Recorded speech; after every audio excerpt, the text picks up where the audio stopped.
அன்பர்களே, இந்த பீனியல் சுரப்பியானது தற்காலிக நினைவுகளாக செயல்படுகிறது என்று சொல்லி ஒரு பரிசோதனையை உங்களுக்கு விவரித்திருக்கிறேன். அதாவது நீங்கள் ஒரு போட்டோவை புகைப்படத்தை பார்க்கின்றீர்கள், அந்த புகைப்படத்தினுடைய நெகட்டிவ் உருவத்தை, எதிர்மறையான உருவத்தை பார்க்கிறீர்கள். அதன் பின்னர் ஒரு கண்களை இமைக்காமல் அவ்வாறு உங்களுடைய கண்களை திருப்பி ஒரு வெள்ளை சுவரிலே வெள்ளை பின்னணியிலே பார்க்கின்ற பொழுது அந்த நெகட்டிவ் போட்டோவுக்குரிய ஒரிஜினல் பாசிட்டிவ் போட்டோ உங்களுக்கு தெரியும்.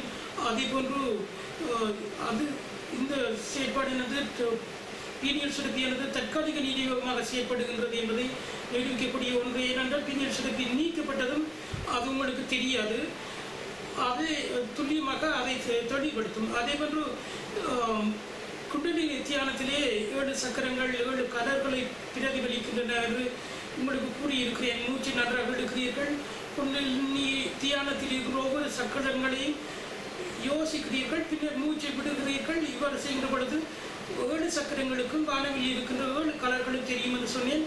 அதாவது ஒவ்வொரு சக்கரங்களுக்கு பகுதியில் இருக்கின்ற ஸ்பைனல் கோட்டில் இருக்கின்ற அஸ்ட்ரோசைட் செல்களும் நிறங்கள் எவ்வாறு உணரப்படுகின்றதோ அதே போன்று அந்த பகுதிகளுக்குரிய உறுப்புகளில் இருந்து வருகின்ற உணர்ச்சிகள், தொடு உணர்ச்சிகள் போன்றவற்றை அந்த நிறங்களுக்குரிய அலைவுகளை ஒத்து அந்த நிறங்களை ஏற்படுத்துகின்ற மின்னோட்டங்களை ஏற்படுத்துவதன் மூலம்தான் அந்த புலனுணர்வுகளை ஏற்படுத்துகின்றது. எனவே அந்த குறிப்பிட்ட நிறங்களுக்குரிய இடங்களில் இருக்கின்ற அந்த அஸ்ட்ரோசைட் செல்கள் ஸ்பைனல் கோட்டில் உள்ளவை தற்காலிக நினைவகமாக செயல்பட்டு அவற்றினுடைய செயற்பாடு காரணமாக இருக்கிறது என்று சொல்லியிருந்தேன். ஒரு சுடு போக்கின்ற ஒரு பொருள் இருக்கின்றது என்றால் உடனடியாக நீங்கள் உங்களுடைய கையை சுடுதண்ணி பட்டவுடன் எடுத்துக் கொள்கிறீர்கள். அதாவது மூளைக்கு தகவல் செல்லாமலே இந்த செயற்பாடு நடந்து விடுகிறது. இவ்வாறான அனைத்து செயல்கள் நடக்கின்றது மூளைக்கு செல்லாமல் நடக்கின்ற பொழுது அதனுடைய செயற்பாடுகள் அந்த ஸ்பைனல் கோட்டில் இருக்கின்ற அந்த அஸ்ட்ரோசைட் செல்களாலேயே நிர்வகிக்கப்படுகிறது. எனவே அந்த செல்கள் தற்காலிக நினைவகமாக செயல்படுகிறது. அதே போன்று எலிகளை வைத்து விஞ்ஞானிகள் பரிசோதனை செய்திருக்கிறார்கள். ஒரு கருத்த வட்ட வடிவமான ஒரு விரிந்து செல்வது பறவைகள் வருவதற்கு சமமானதாக எலிகளால் உணரப்படுகின்ற பொழுது அவை பாய்ந்தடித்து ஒளிந்து கொண்டிருக்கின்றன. அவர்களுடைய கூட்டுகளுக்குள்ளே அந்த கூடுகள் அடைக்கப்பட்ட போது மீண்டும் மீண்டும் அவ்வாறான ஒளியை அவர்கள் ஏற்படுத்தி கருப்பான ஒரு வட்டம் விரிந்து செல்வதை கொடுக்கின்ற பொழுது அது பிரச்சனை இல்லை என்கின்ற அது ஒரு போலியானது என்கின்றது அதனுடைய மூளையை பதிகின்ற பொழுது அது ஒளிந்து கொள்வதை நிறுத்தியது.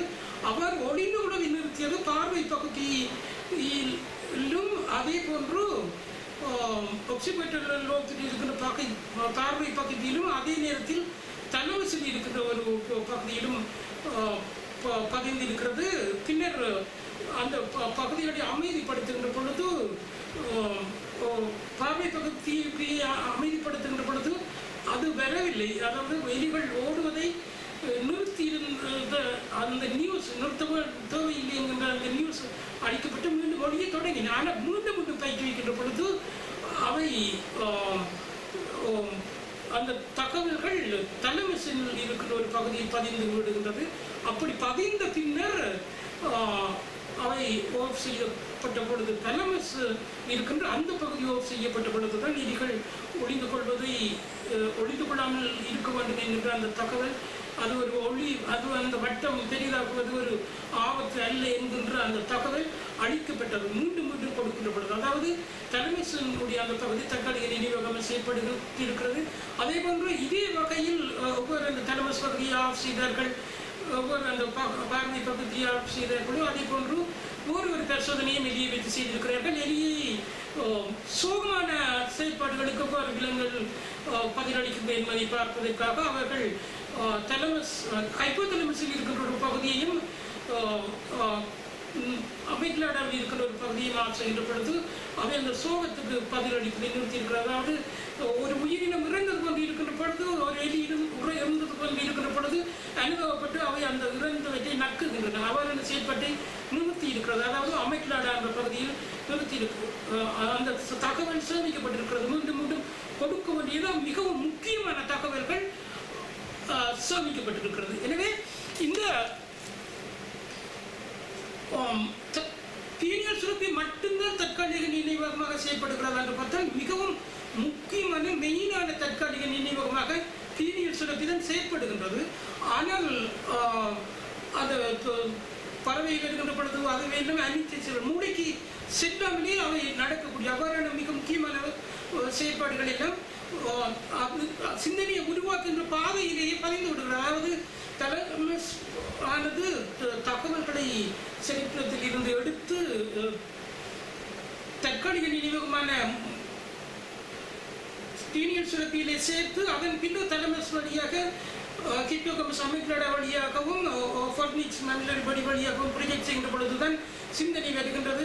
சிந்தனை குறைவு, அந்த ப்ரொஜெக்ஷன் குறைவாக இருந்தால் கனவரும், அதிகமாக இருந்தால் மகிழ்ச்சி என்று கூறியிருக்கின்றேன்.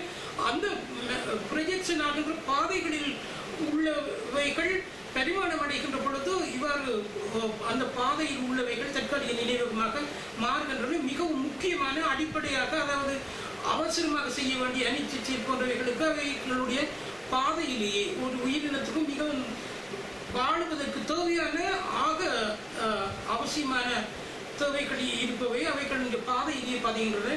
தற்காலிக நினைவகமே பீனியல் சுரப்பியும் அந்த பாதையில் தான் இருக்கின்றது. ஆனால் அவற்றில் மிகவும் முக்கியமான தற்காலிக நினைவகமாக செயல்பட வேண்டிய தரவுகள் பதிவு கொடுக்கின்றன. நன்றி.